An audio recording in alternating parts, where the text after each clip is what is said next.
It's a great change to see people like Nigel to be able to represent the people, really. Brilliant, brilliant. Best thing to happen to this country in a long time, I think. Yeah. From my perspective, the really important that democracy prevails. He will infuse many more people to come out of the cupboard and say that they are Brexit supporters and get the message out so that we can be really ready for a general election. No one in this country has invested more time, more effort, more energy or more emotion into getting the independence of our country from the European Union than me.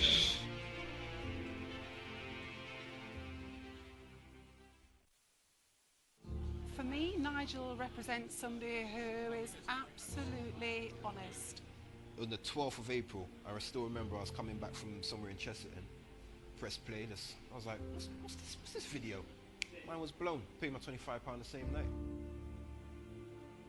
I'm not normally politically motivated, but this has really made me feel strongly that we must support Nigel in his efforts to make sure that Brexit happens. It's what people voted for, so it needs to happen. Anything else just shouldn't be allowed.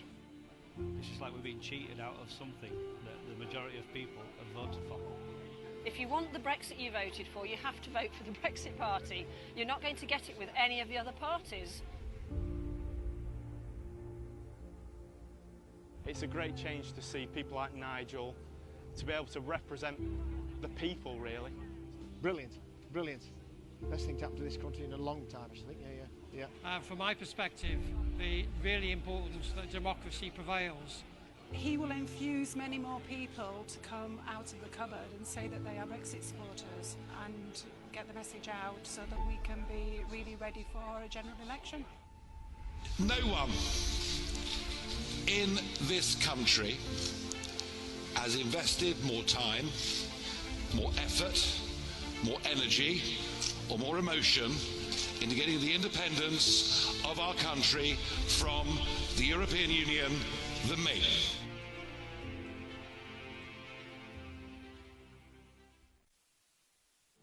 For me, Nigel represents somebody who is absolutely honest. On the 12th of April, I still remember I was coming back from somewhere in Chesterton, pressed play, I was like, what's this video? Mine was blown, paid my £25 the same night. I'm not normally politically motivated, but this has really made me feel strongly that we must support Nigel in his efforts to make sure that Brexit happens. It's what people voted for, so it needs to happen. Anything else just shouldn't be allowed. It's just like we're being cheated out of something that the majority of people have voted for. If you want the Brexit you voted for, you have to vote for the Brexit Party. You're not going to get it with any of the other parties.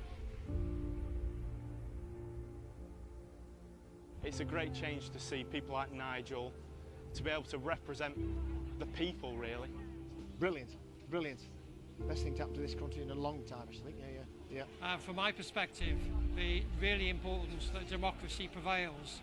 He will infuse many more people to come out of the cupboard and say that they are Brexit supporters and get the message out so that we can be really ready for a general election.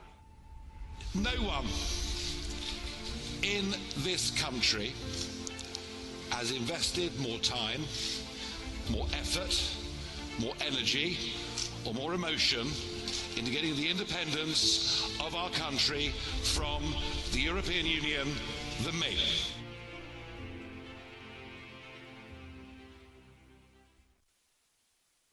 For me, Nigel represents somebody who is absolutely honest. On the 12th of April, I still remember I was coming back from somewhere in Chesterton, pressed play, I was like, what's this video? Mine was blown, paid my £25 the same night.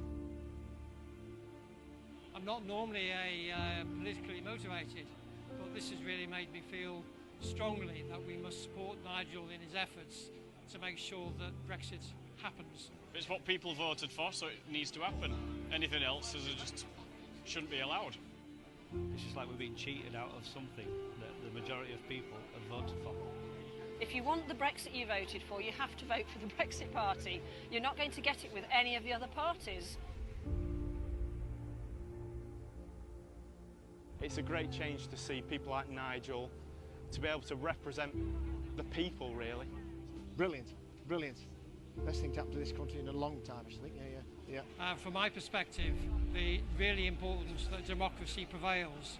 He will infuse many more people to come out of the cupboard and say that they are Brexit supporters and get the message out so that we can be really ready for a general election. No one in this country has invested more time, more effort, more energy, or more emotion into getting the independence of our country from the European Union than me.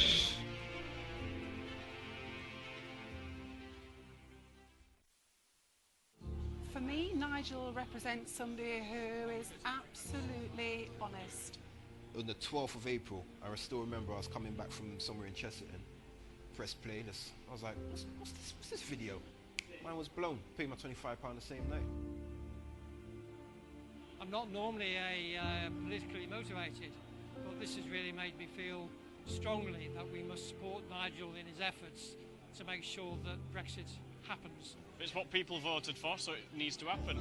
Anything else just shouldn't be allowed. It's just like we're being cheated out of something that the majority of people have voted for. If you want the Brexit you voted for, you have to vote for the Brexit Party. You're not going to get it with any of the other parties. It's a great change to see people like Nigel to be able to represent the people, really.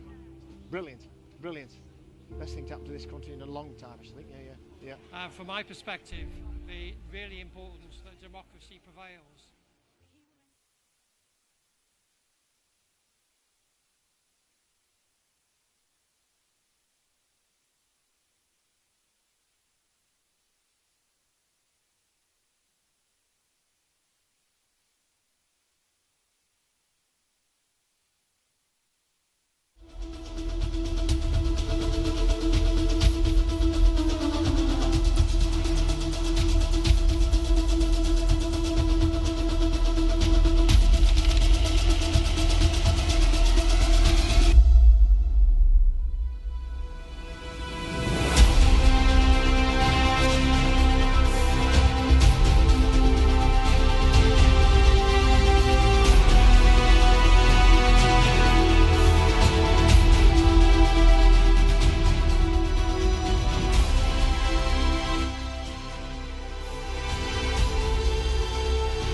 Thank you very much.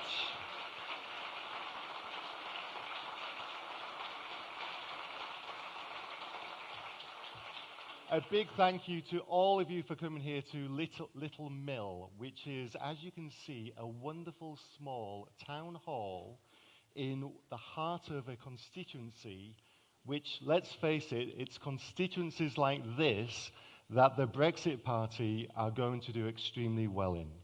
Because ultimately, this is the area of the left behind. These are the people who, for up to 100 years, have put their faith in politicians, primarily from the Labour Party.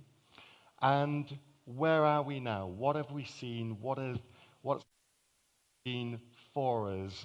And we saw, did we not, in the European elections, that when people vote for what they believe in, and when people vote with their hearts, then we got 2 members of the European election elected here in Wales because we did so well all over. And the politicians seem to have forgotten something very important. Wales voted to leave the EU.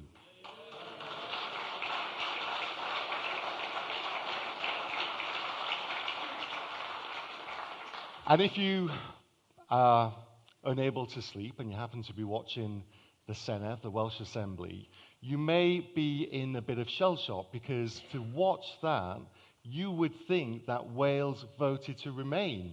When you listen to those politicians, week in, week out, arguing about the fact that Wales should be allowed to stay in the European Union, it makes you wonder, do these people actually listen to the people who voted for them? And they don't, obviously.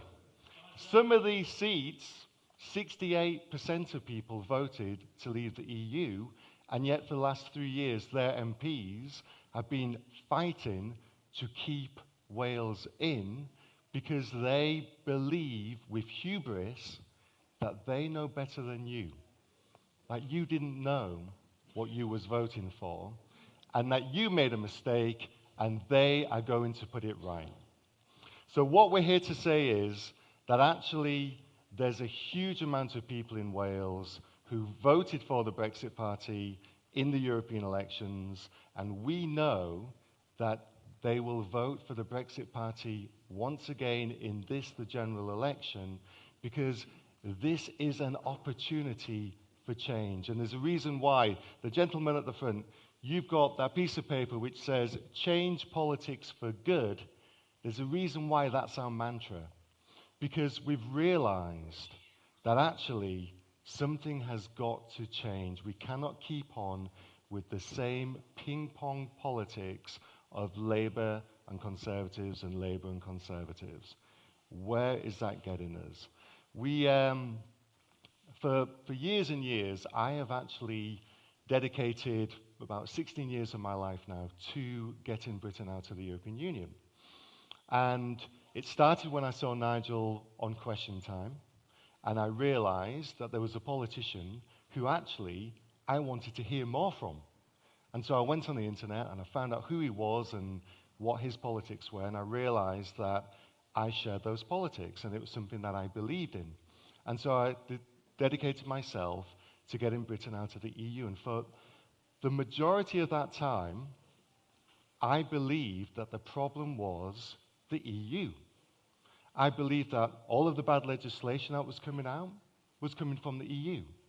That the loss of sovereignty, that was the EU with their ratchet clauses, one way, one direction, moving our sovereignty nearer to them and further away from Westminster. But after we won the referendum in 2016, something really dawned on me, a realization that actually the problem was much closer to home. The problem wasn't the politicians in Brussels, because you know something, they've never lied about what they wanted. They've never hidden their project from those who wanted to hear or know what they were about. They're quite clear, we want an EU army, we want common taxation, we want a united federal states of Europe. They are quite adamant about what it is that they are about. The problem that we have is that our Westminster rulers are the ones who have been deceiving us for my entire lifetime, 46 years, and even before then. Because they told us, did they not, that there would be no loss of sovereignty. They told us that we would be much, much better off.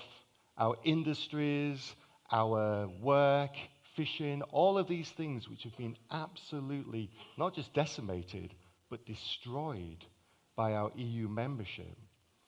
And they are the ones that signed us up to Maastricht, the Lisbon Treaty, tried to get us into the euro, which thank heavens we didn't finally do that because of Black Wednesday. But they are the ones who have been hiding from us the fact that they are not fit to govern. They are incapable of it. They're so afraid of it that they have spent the last 3 years trying to keep us closely aligned or tied into the EU so that they don't have to govern us. Because they've just given that authority, that permission over to Brussels, and they're petrified of it coming back. But what we're saying is, very clearly, we believe in the British people, and we believe that we have men and women who are decent, who are capable, and who are willing to pick up that mantle, to go to Westminster and to actually govern this nation for the benefit of the British people and not for the benefit of Brussels.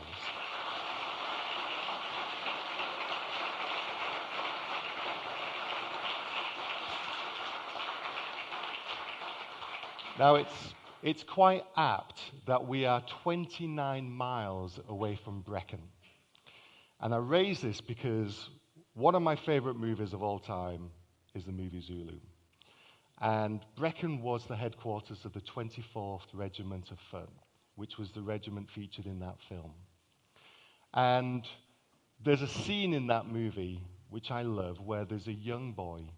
And of course, the Zulus are making all of the noise. They're absolutely petrifying this thin red line of British soldiers. And the colour sergeant born knows he's got to keep all of these people calm. He's got to keep them all fighting, and so he's got a big responsibility on his shoulders. And this young lad says to him, "Why us?"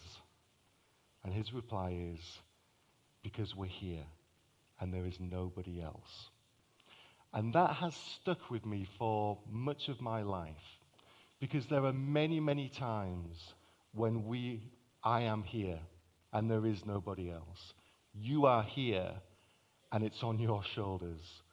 And what I would admonish you all to do is pick up that mantle of that thin red line and know that it is when we waver and when we lose our faith, that is only then that we fail. But if we can keep the faith and know that what we are doing is right, and there is strength in being right, and we are saying very clearly to the people of Wales that Boris's deal is not a deal, it's a treaty. And it's the only way that you can bind a future parliament, by creating an international treaty. And that treaty is not Brexit. Now, we are the Brexiteers. We are the people who've been holding out for proper, true Brexit.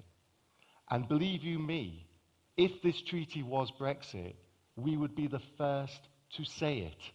We would be the first to pat Boris on the back and say, "Bravo, well done, job done, we can get on with our lives."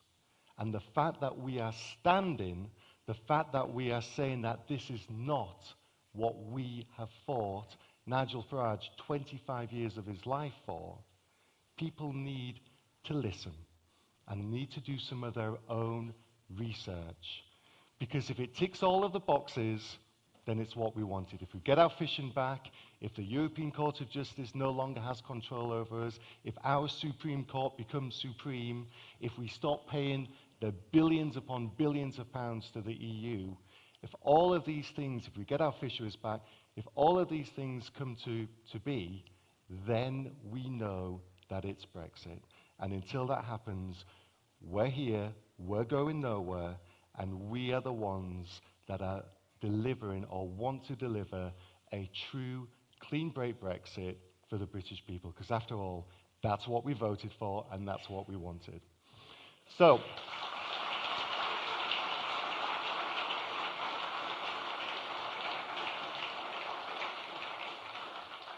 I am very honoured to be able to welcome to our humble village hall somebody who is, despite her stature, a political giant. Somebody who I think we've all seen on the television in reality TV shows. She has been a Minister of State. She has written books. She's a motivational speaker. And I was very honoured to be in the European Parliament when she made her maiden speech. And I'll just really quickly, when you're in the European Parliament, it's huge. 750 MEPs, it's massive. You can take a phone call, the guy three places down can't even hear you. It's just this big place. When Anne Widdecombe got up and made her maiden speech, everybody in that chamber stopped what they were doing, turned around and listened, because she has that authority in her voice. So without further ado, I would very much like to welcome to the stage the great Anne Widdecombe. We are in a complete mess. We've got the worst Prime Minister since Anthony Eden. We've got the worst leader of the opposition in the entire history of the Labour Party. And we've got the worst Parliament since Oliver Cromwell. And with that combination, we are actually engaged in the most important international negotiations for 50 years. No, let me finish this sentence, Adam, then over to you. There's a growing disengagement between the people and Parliament. So what I want is an overwhelming Brexit victory on May the 23rd. Now That's what I want. Please welcome to the stage, Anne Widdecombe.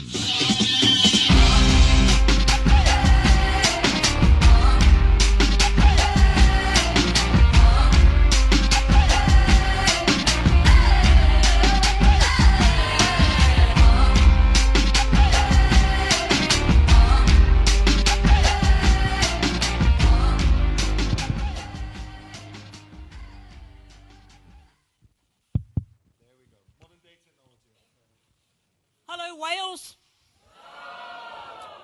So which way did Wales vote in the referendum? And we haven't left. And that is because you have been comprehensively betrayed by Westminster.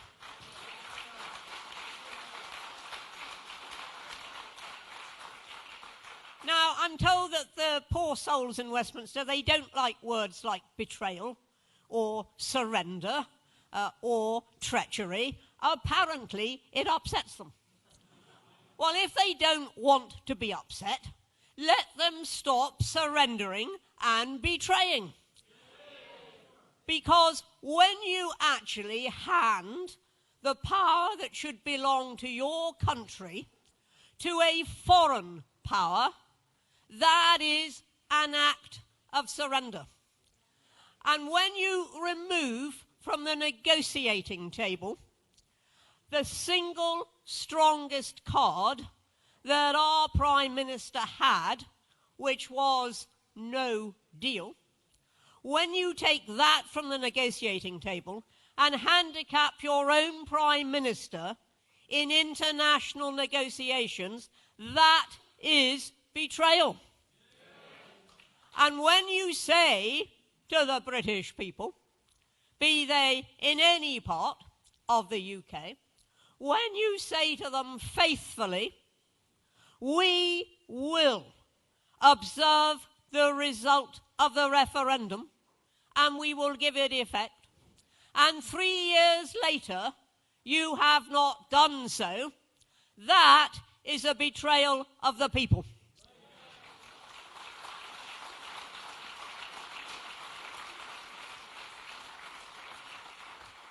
What, after all, did we expect that leave meant?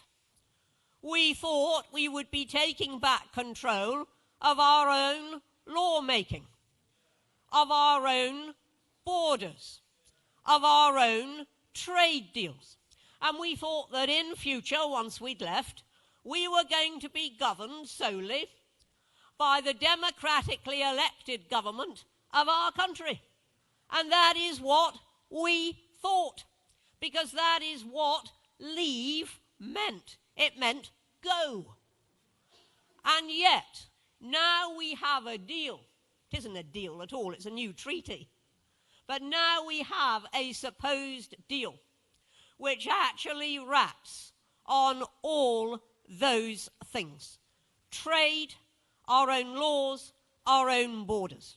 Oh, some of it is very cleverly concealed in a mass of cross-referencing between articles and the political declaration, but nevertheless, that is the effect of this deal.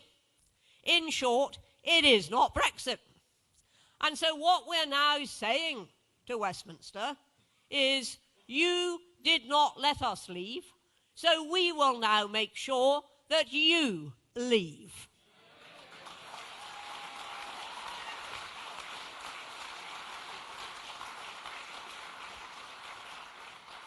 And that is why the Brexit Party is going to contest every single seat. It is because we have a cause. It's not about a party.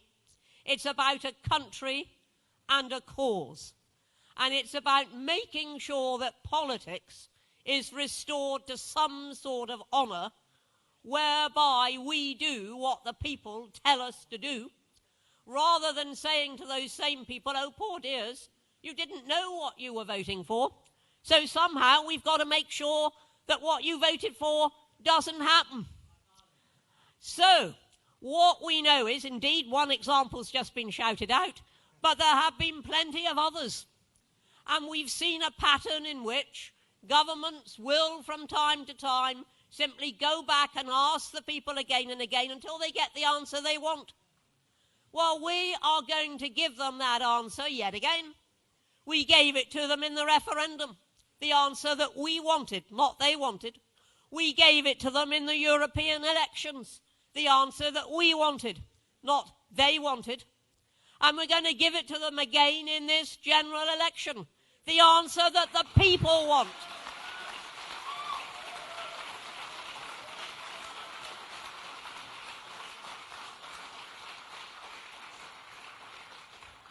One of the biggest dangers of the mess that has been created at Westminster, in which everybody has been putting party before country, or personal opinion before the people's vote, or whatever it might be, but one of the most dangerous consequences of that is that very soon people will say, what is the point of voting?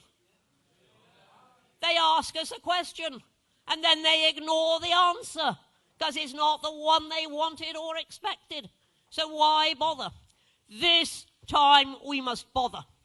This time every single person who voted leave in the referendum, every single person who did that, no matter how disillusioned they are, must go out and vote for the Brexit Party, which is a way of voting leave again.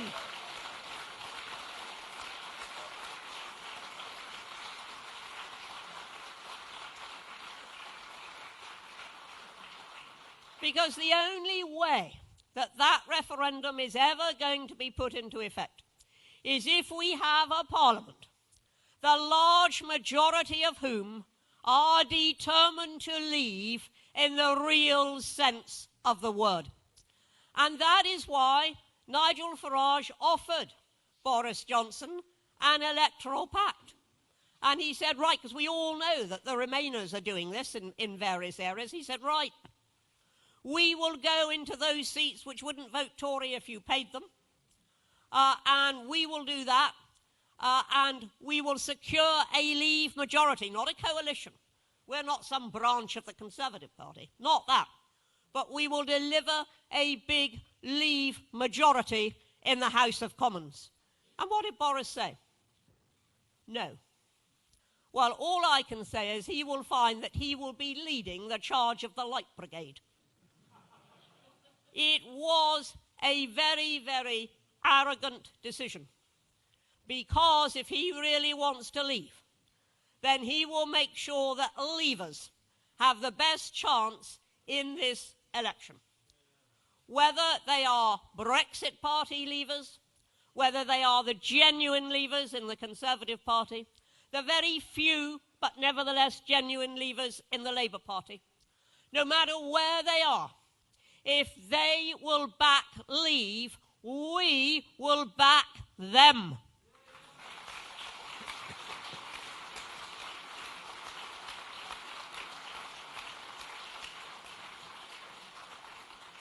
Now, I know that there's a great slogan going round which says, vote Brexit, get Corbyn. Don't you believe it? Vote Brexit, get Brexit. That is what this is about.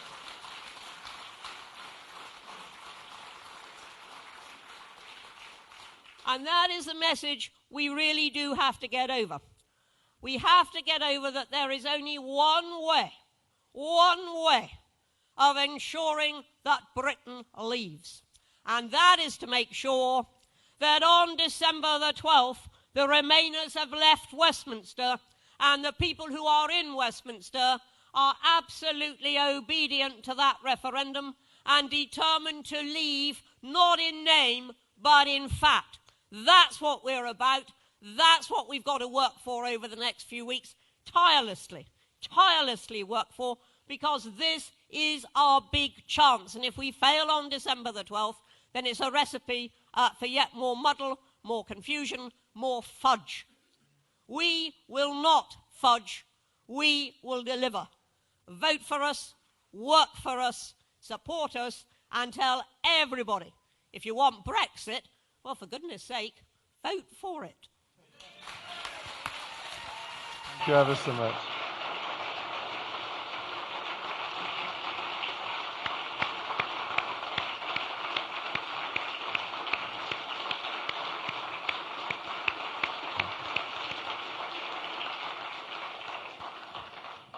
Well, I don't think it could be any clearer than that, could it? And I think you can see why we enjoy going to Brussels and Strasbourg so much, because we get to listen to that, and they really don't like it, but there we are. Our next speaker is somebody who, in 2015, I was sat in the audience of a party conference when all of a sudden it was announced that this gentleman was going to be defecting to our party. And I have been to a Robbie Williams concert, and I was at the front, and there was 250,000 people there. But I assure you, it was nothing compared to the cheer that we heard when Mark Reckless announced what he was going to be doing. But more than just that, he's a man of principle and a man of honor. And so he chose to allow his constituents to have their say on whether or not he would represent them for his new party, which is something that I think a lot of politicians today could take a leaf out of his book from. Mark is the leader of the Brexit Party in the Welsh Assembly, and he is a leader of there's four of them, 4 AMs, and during the week they get to question the First Minister of Wales and Welsh Labour about the fact that after 25 years, in almost every single area that is countable, we have actually gone backwards since devolution here in Wales. And regardless of who Welsh Labour tried to point their finger at to push the blame on, it's pretty obvious where the blame lies. So without further ado, I am very honoured to welcome my good friend Mark Reckless to the stage. Mark.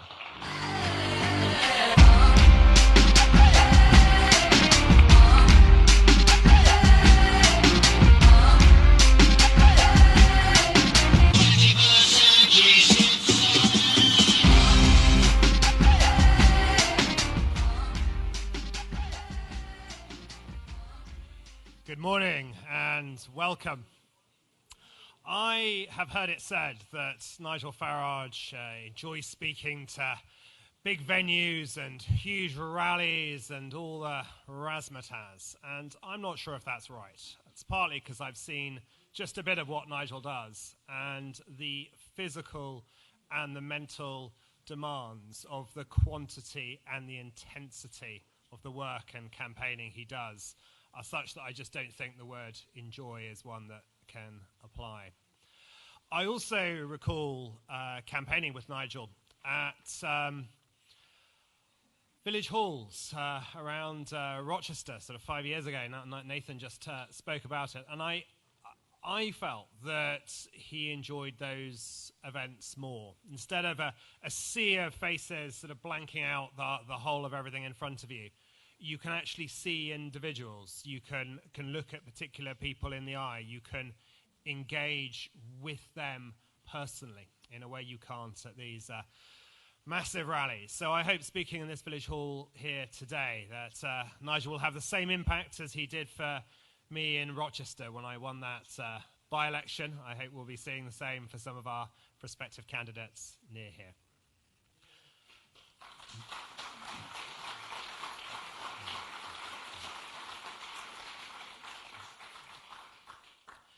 Now, Nigel isn't traversing the country. Anne isn't traversing the country. I should give some credit to the work rate she's been exhibiting too, and Nathan here also, because they're in some way contrary, or they just like sort of taking Boris on, or they think it would be fun to have a fight. They are here because of what is in the withdrawal agreement.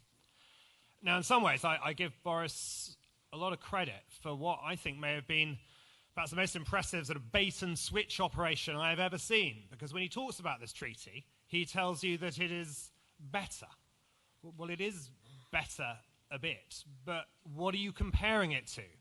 You are comparing it to Theresa May's treaty, effectively a surrender, the type of document a country would only agree when defeated in war, one that would have locked us into the customs union, the whole of the United Kingdom, without being able to leave, without their permission.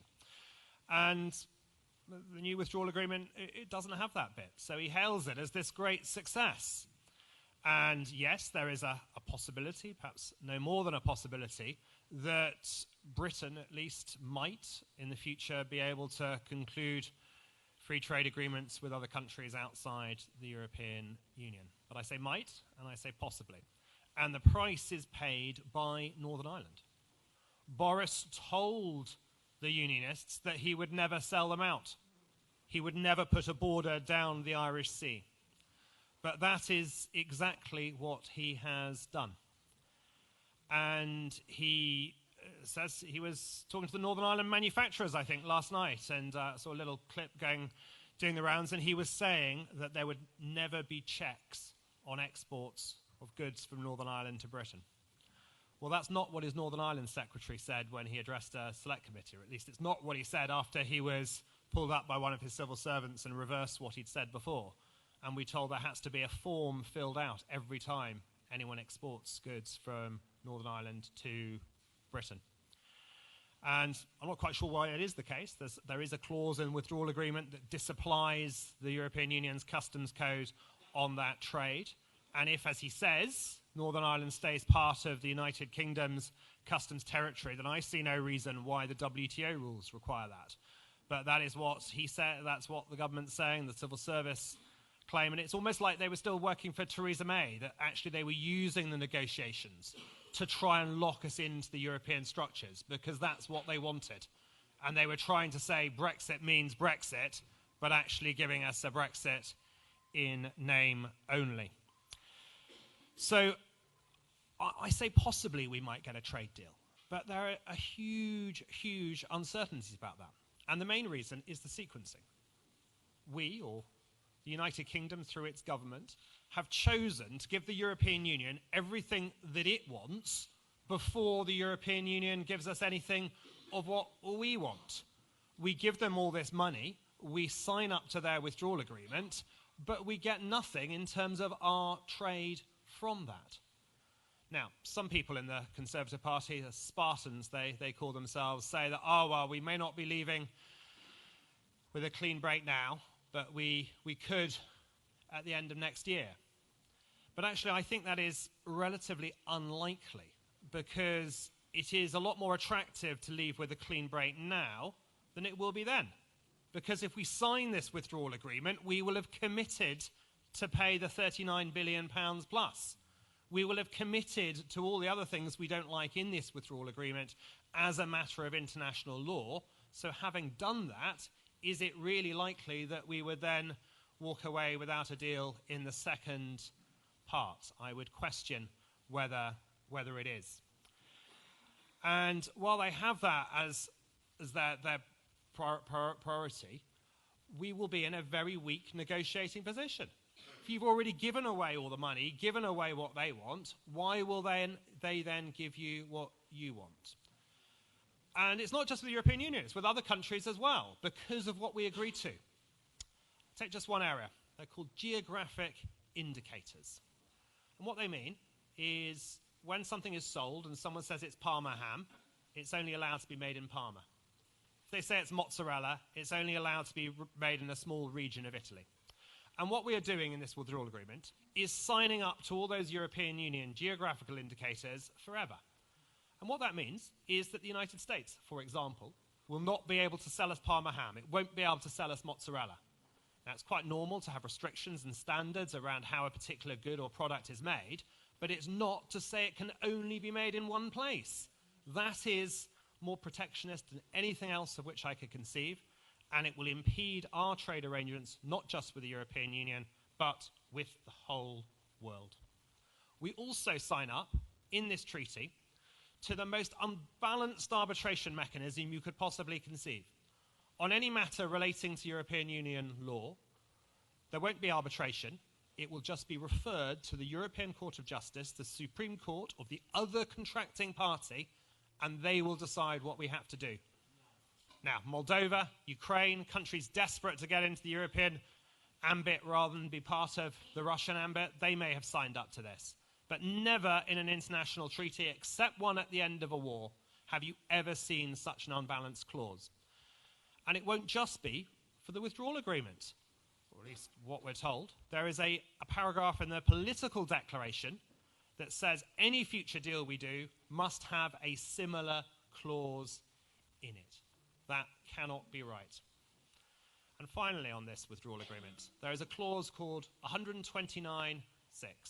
And what it says is we must never do anything that conflicts or impedes with the European Union's foreign policy actions. Now, Nigel said that, we've said that, and some people, retweeted by Steve Baker and other leading conservatives, have said that's not true. That only applies to the transition period. But I actually asked I've got an intern in my office at the Assembly, and she's studying politics and law at Cardiff University, and I sent her away and I said, don't look at anything anyone else says, just look just at that withdrawal agreement. Does this clause apply just for the transition period or forever? And she looked at it, and the five above, 1291, 2, 3, 4, 5, every one of those says only for the transition period. This one, 129.6, it doesn't have any such qualifying clause. For a lawyer, that implies it carries on forever. And it's those aspects of the withdrawal agreement that are unacceptable. You know, if I'm wrong on this, Boris, put out some evidence to show us that. If it's not going to be the case, tell people why it's not going to be the case. But when I look at this, I am worried. And I'm also worried about the money. I say 39 billion, but actually it's what the European Court of Justice will decide. They get to interpret exactly how it's worked out. The overall cost, we had that number, it was controversial, 350 million a week. It's now 390 million a week. We get some of that back, they tell us how to spend it. But what does that mean just for one constituency, for Torfaen or Monmouth or Blaenau Gwent? It means, if you multiply that by 52 weeks in a year and divide by 650 constituencies, it means £30 million every year just from one constituency to the European Union. It's got to stop. We've got to get out. Vote Brexit.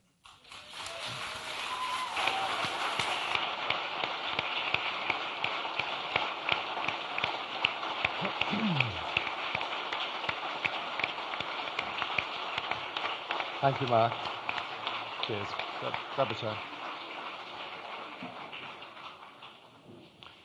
Now, there are actually three words that I want you all to remember.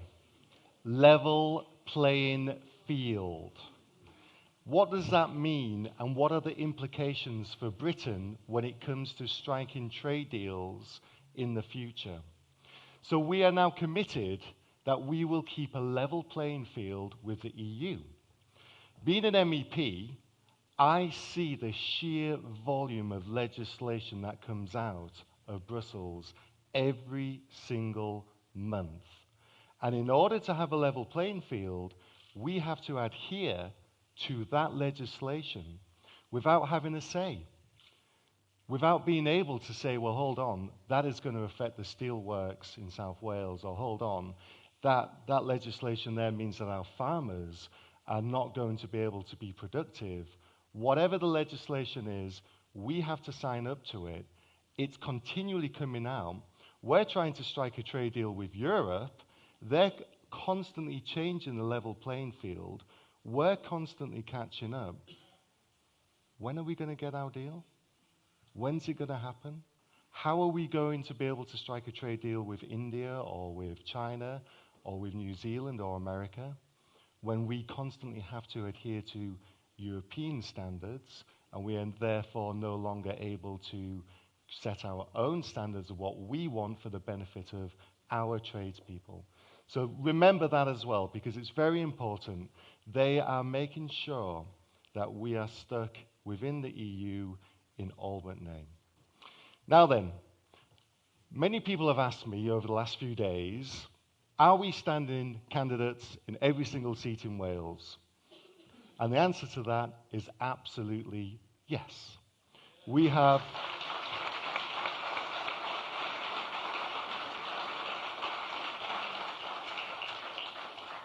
We have 40 candidates who have filled in their paperwork. They're ready to hand it in. They're excited, probably because most of them have never done it before, so they don't know quite what they're getting themselves into. But we are ready to give every single person in Wales the opportunity to vote for the Brexit Party in this general election. And I am honoured now to introduce to you one of our candidates, a local candidate who's going to be standing in Blaenau Gwent. Now, Richard Taylor has been heavily involved in his area with social activism and also with several charities and a rehabilitation centres as well. And I think after meeting him and speaking to him, that he really is the epitome of the message that we have of change for good. This is a man who has absolutely taken his life and changed it for the better. And I'm really proud and really honoured to be able to say that this is our candidate for Blaenau Gwent. Please come to the stage, Richard Taylor.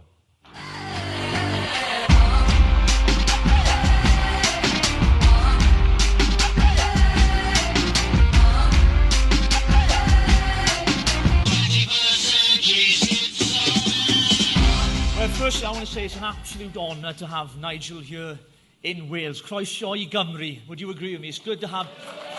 Thank you for coming. Now, I'm a passionate Welshman, and they've given me 5 minutes, so I will honour the 5 minutes for the simple reason we have Nigel Farage speaking after me, who has a lot more to say than I do, I'm sure. Well, the reason why I got involved in politics is quite simple. I voted, like many of you, in 2016 to leave the EU. And I saw a bunch of politicians, especially here in Wales, the Labour politicians, who went against the vote of the constituencies which they represent. We voted to leave in Wales. And we have politicians. Don't clap, you take up my time. And we have politicians that have, in the words of Anne, they have betrayed us. They have betrayed us. They no longer represent the people that elected them in the first place. For the last 20 years of my life, I've been engaged with social activism, working with communities and charities, helping people to turn their lives around, from ex-offenders to drug addicts, and I've seen many people's lives being turned around. But sadly, what I've also seen is institutions and organisations that don't recognise the great work that many people do in the local communities that we represent here today and across Wales. In 2016, I voted to leave the EU. I'd lost all faith in politics and politicians, and for the average man on the street, this was a slap in the face, because we've seen politicians betray the people who put them in power. The glorious voices that strengthened Welsh men and women through the hills and valleys had fallen silent. And instead, the drudgery of failed policies and politicians now fill the hearts of the people of my constituency of Blaenau Gwent. The economy in ruins, the valleys of Blaenau Gwent sunken into devastation, the spiral of destruction and despair all around me, and I saw this, and Labour politicians have abandoned the people of my constituency.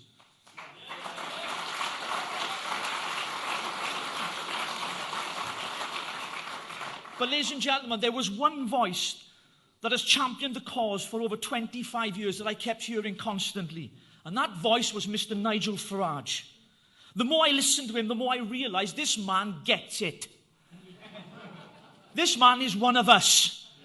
Working class, ordinary people can understand a politician. Isn't that a miracle? He gets it.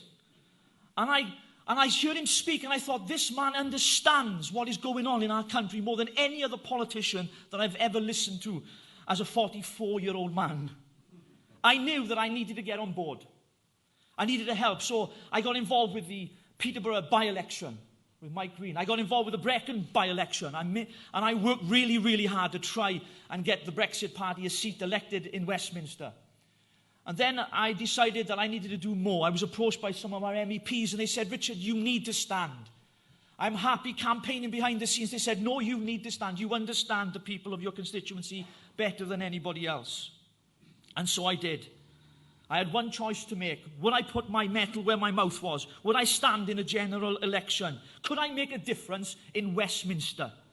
The boy originally from Llanelli, who went through foster care, drug addiction, turned his life around, now a family man, working for the good of his community and the people he loves, to give people a chance, to give the country a chance, and to give my beloved Wales a chance. That's why I'm standing.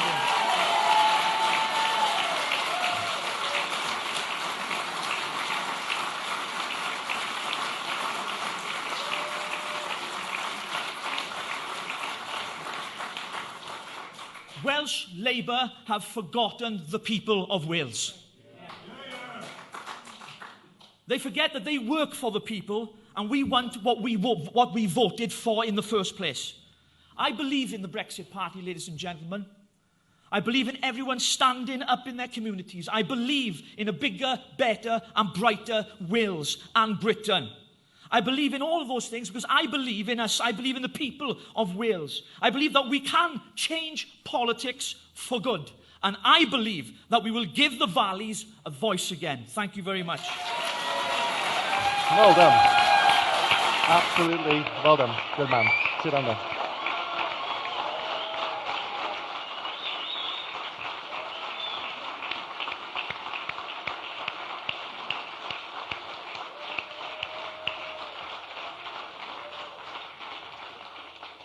Ladies and gentlemen, Richard is just one of 40 of our candidates who are absolutely primed and ready to fight this election, and we're so excited, we really are. Welcome on the team, Richard.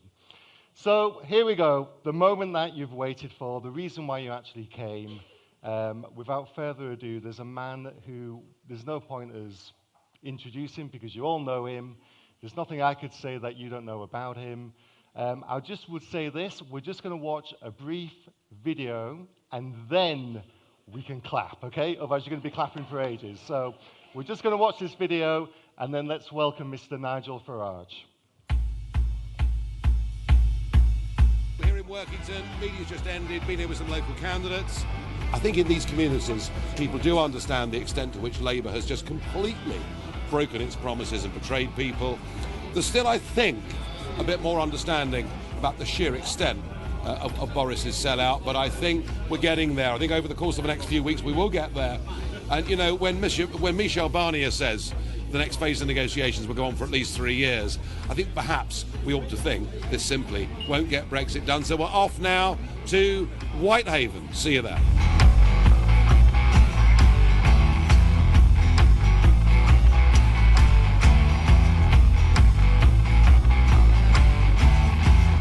Copeland constituency, and as you can see, lots of yachts, lots of pleasure boats, very few commercial fishing boats. Why? The industry up here has been destroyed by the common fisheries policy.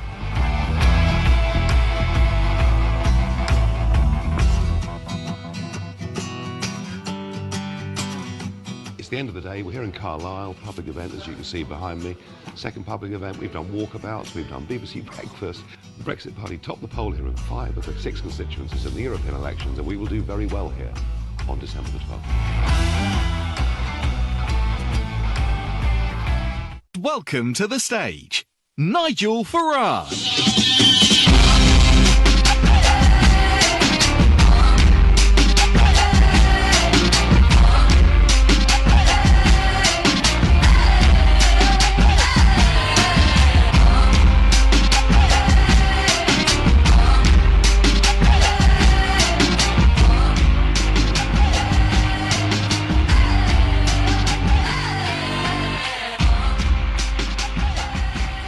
Good morning, everybody, and thank you for that very warm welcome.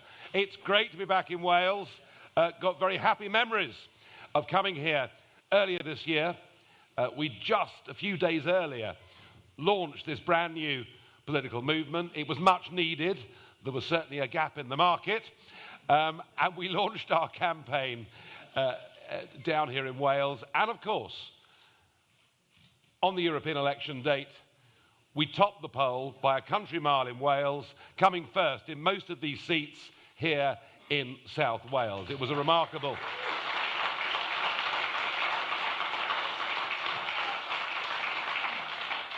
It was a pretty remarkable achievement in the space of just 6 weeks. Now, since then, we've had some big political changes. I think our result helped get rid of not just the worst Prime Minister in living memory, but probably the worst Prime Minister in the history of our nation. And into that space, of course, bounded, full of optimism, full of energy, Boris Johnson. And I'd be the first to say he did inherit a very difficult position. But he's now fighting this election, telling us that he'll get Brexit done. Well, I'll talk a bit more about that in a few moments. But I'm very struck at something the commentators don't seem to understand. They didn't understand it back in 2015 when I led UKIP, and they still don't get the point. There seems to be this very lazy assumption in our national media that Brexiteers are all actually Conservatives, that Brexiteers are all on the centre right of politics, and it is a fundamental misunderstanding. There were 5 million people that voted Brexit and then voted Labour in the 2017 general election. 5 million of them. And of course, here in South Wales, so many constituencies that voted Leave and that now have a Remainer MP. An MP that wants to put a second referendum to the people with not really much of a choice. I think, in some ways, perhaps Diane Abbott summed up the Labour position best. No, really, honestly. There were no numbers involved, don't worry.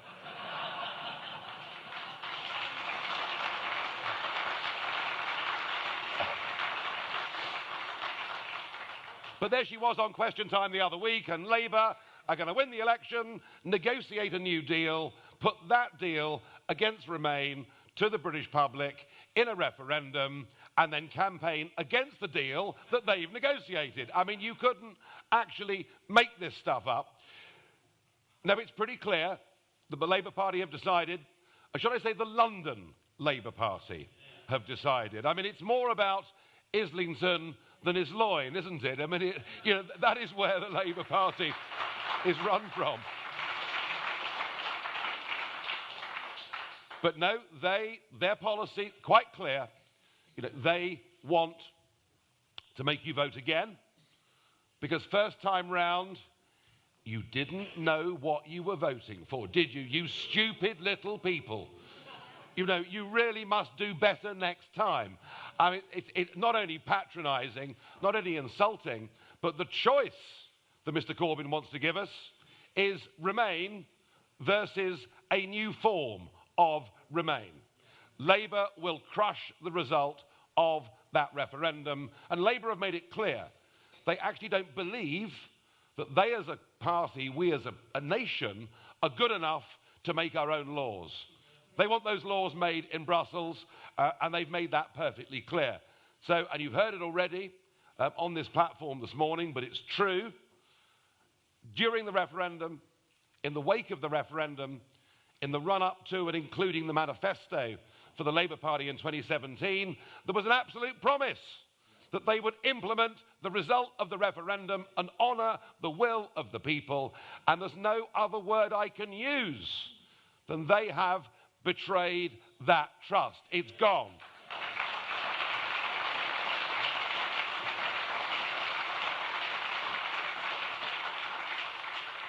Now, of course, there's much talk about the Remain alliance, which perhaps in Wales is more significant than it is in any other part of the United Kingdom. The Greens, Plaid and the Liberal Democrats basically fighting together on a revoke ticket. I mean, amazing, isn't it? That you can just seek to abolish the result of the greatest democratic exercise in the history of these islands, and yet that's what they want to do. I suppose at least we know what they stand for. Well, they do actually. They stand for revoking the result of the referendum. And so they put their alliance together.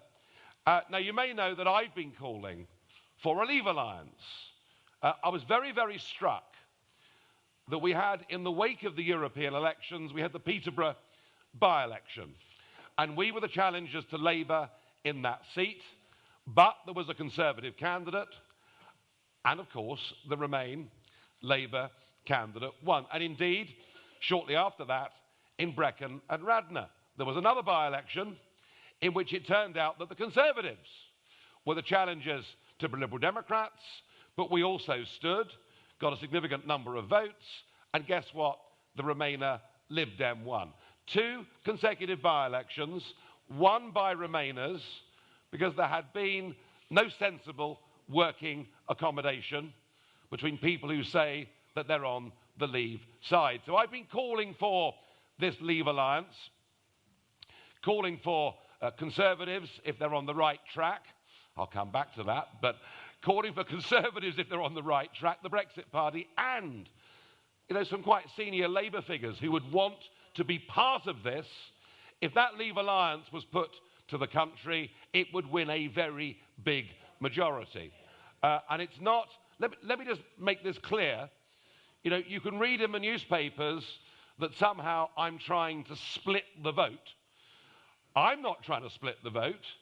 It's the Conservative Party who do not want to come to any accommodation, who want to put their own interest, the party interest, over what I think is the national interest. But I'm going to go on trying for a few more days and make the point that in Torfaen and other constituencies here in South Wales, the Conservatives haven't won for 100 years. And they are not going to win here on December the 12th. There is no chance of them winning.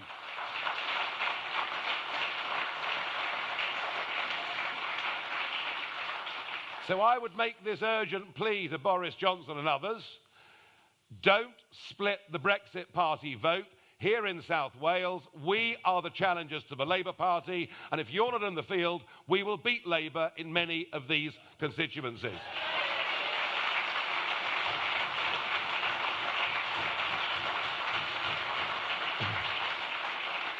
But it does need a bit of movement on policy from Boris Johnson.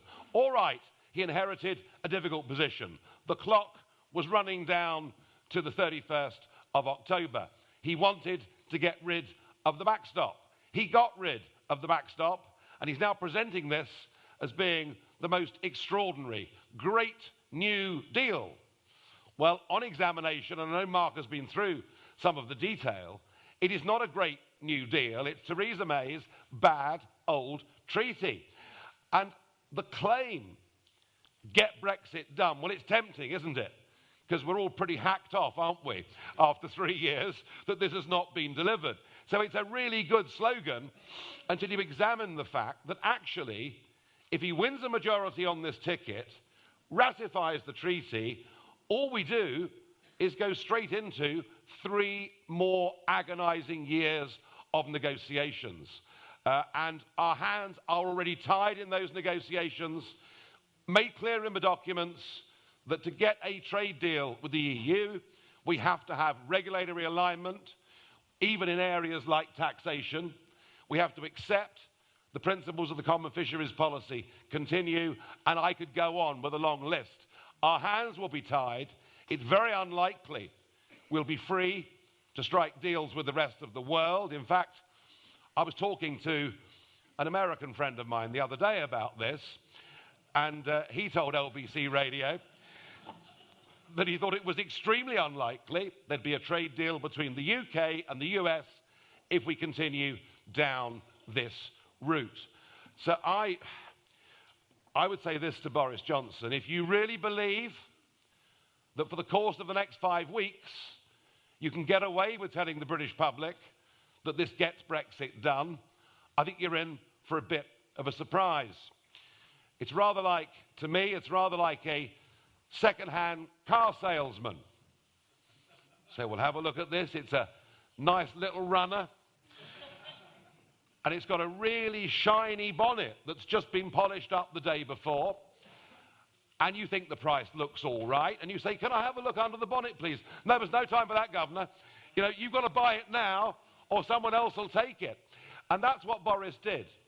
You know, late on that Thursday evening in Brussels, he agreed to these documents.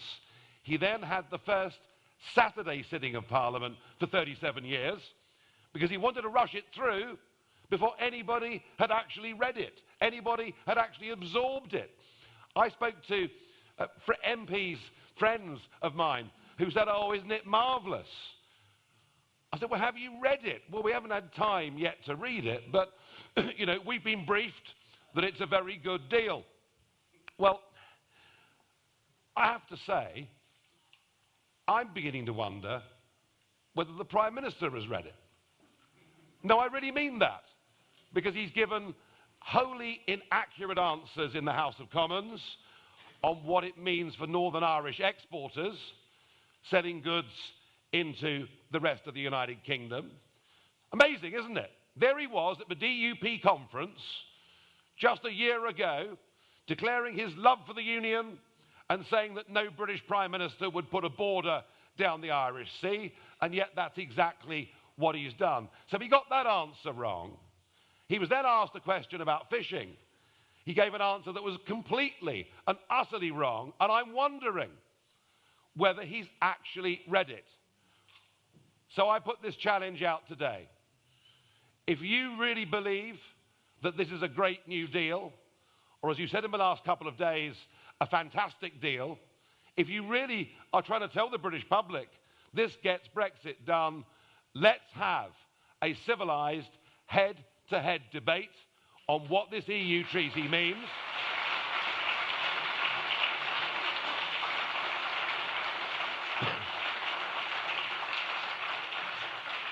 And I'd be only too happy to stand with Boris and to talk this through, because I have read it. And I haven't memorised it all, but I've got a lot of it in my mind. And frankly, folks, it's not Brexit. It's a short-term political fix and an attempt to win a general election. And I am just not, after 25 years of campaigning for us to be a free, independent nation, I'm not prepared to simply stand aside and see this sold down the river, and nor are many millions of people out there who will vote for us on December the 12th. Boris, your deal will not survive scrutiny. Your deal will not survive a head-to-head debate with me. Your deal will not last 5 weeks. So please, over this weekend, make some changes. Make it clear that we absolutely have to leave at some point in 2020 with or without any form of deal. And any form of deal must be a trade deal, not one based on regulatory and political alignment. Now, I hope he does it.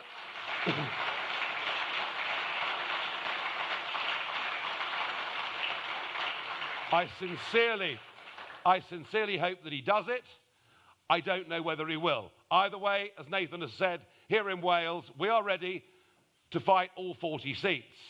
And if in the end, the choice is revoke with the Lib Dems and Plaid, is a second referendum with Labour, is a Remainers Brexit with Boris, you can guarantee one thing, you'll be able to vote for a clean break Brexit, because we will be on the ballot paper here in every seat in Wales.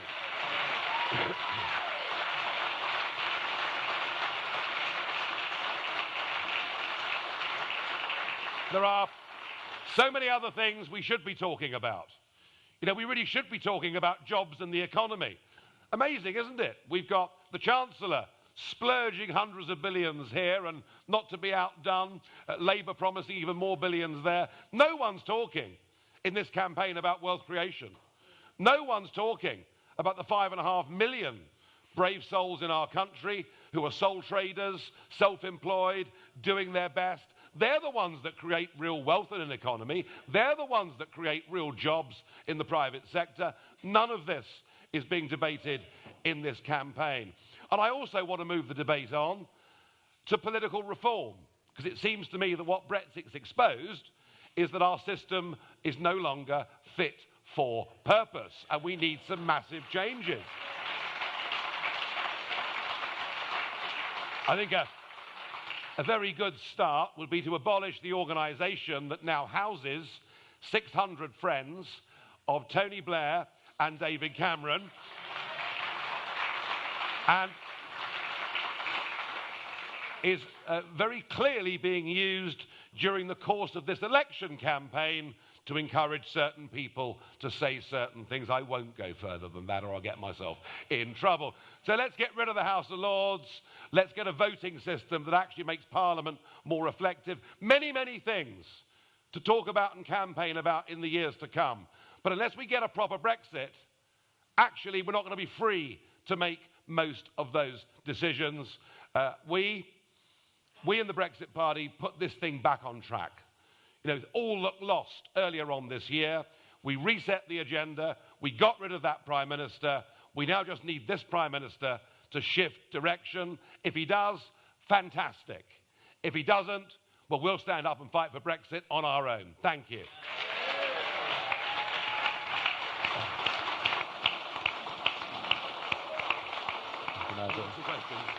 Sorry? Thank you. Yeah.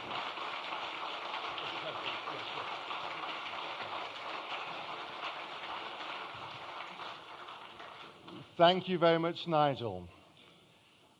We're just going to have a couple of questions that we've had from people who have come here and have had the opportunity to write them down on one of these cards. So without further ado, Rebecca from Pontypool, whoever you, excellent. What is your policy on animal welfare? What will you do about non-stun slaughter and live export? I'm going to hand that one over actually to Anne. Yes, because this is... Just in case you're wondering why that one came to me, I used to be the Vice President of the RSPCA. And I will say this. Britain has the best animal welfare laws in all of the EU. We do actually care about the welfare of animals. But I was asked specifically about live exports. We can deal with that after we leave the EU and are no longer bound by their laws and their rules. And then we can determine whether or not we export anything live or not. And we can determine also the conditions under which it's done if it is. So leave the EU, and our animal friends will be very grateful. Thank you.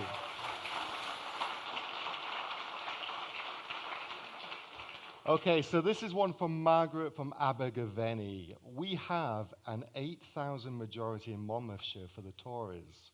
I'm concerned that Corbyn will get in. How will you manage this, Nigel? Well, I'm not sure that Corbyn's going to win Monmouth. But it's back to the same question, isn't it? I mean, you can't split the vote if we're standing for Brexit and they're standing for half in, half out. If they're different propositions, you can't split the vote. But, and I repeat the point, firstly, if they move to a sensible position, then there are the grounds, absolutely, to form some kind of one-off electoral alliance. And secondly, I would say this. There is so much, back to my first comments this morning, there is so much rubbish written about this in the Johnson supporting press. I had it all back in 2015 when I led UKIP. I was told that as a result of what I was doing, there was no doubt that Miliband was going to form the next government propped up by the SNP. And of course, when election day came, what was the net effect of the UKIP 4 million votes? It was we took more Labour votes than we took Conservative votes. In fact, Cameron wouldn't have got a majority. There wouldn't have been a referendum had it not been for the UKIP vote in those elections. And I do think, once again, that people writing things like that are not coming to constituencies like this, meeting Labour Leave voters who have got no other home to go to now than the Brexit Party. So I think actually the whole thing is a pretty false premise.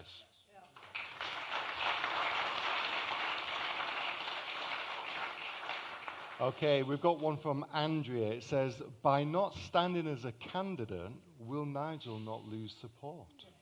Well, I don't know. I mean, it's a very, very good question, isn't it? I was told the other day, Nigel, you should have run as a candidate because Jeremy Corbyn is running in Islington. Well, it wouldn't really matter who Labour put up in Islington, would it? They're going to win that seat anyway. And, you know, the Labour Party's been around for 130 years. The Conservative Party have been around for a couple of hundred years. They've got their safe areas. They've got their data. We're a brand new organisation that have been going for 6 months. So I could, as I tried in 2015, try to lead a party and be hunkered down in a constituency. That was an option, but this option is better because this option, and I've got 60 events booked, large, medium and small size events booked all around the country, and I intend to travel the length and breadth of the United Kingdom between now and December the 12th, firstly making people understand the extent to which Labour has betrayed them, and secondly, to make people understand that this new treaty that Boris is putting forward does not get Brexit done, and in doing so, I will be supporting our candidates from Land's End to John O'Groats. I think my time and my effectiveness is much greater being with you this morning, and as I've been for the rest of this week, mostly in the Midlands and the north of England, I think my time is better used. I think I'm more effective visiting scores of constituencies than spending half of my time in one.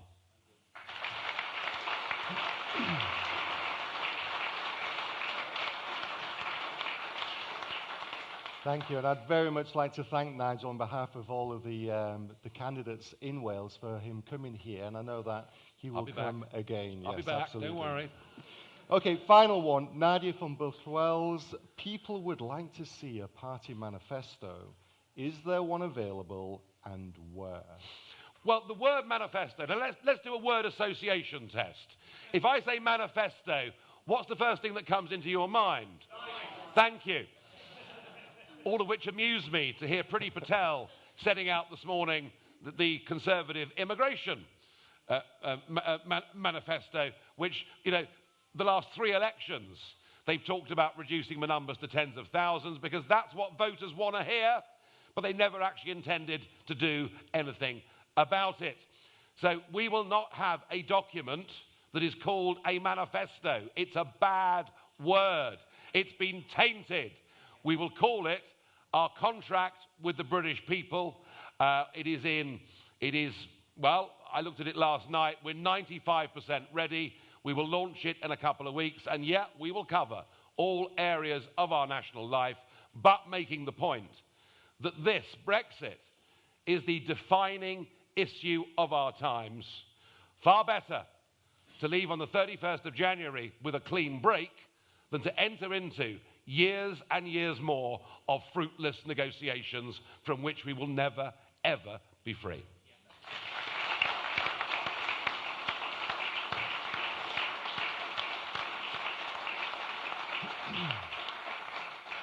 Thank you very much, Nigel. Thank you for coming to Wales and taking the time out from her own campaign to come here to help us, from Mark and from Richard. And a big thank you to each of you for coming here, for being a part of history, because whether you realize it or not, we are living history right now. We are making it.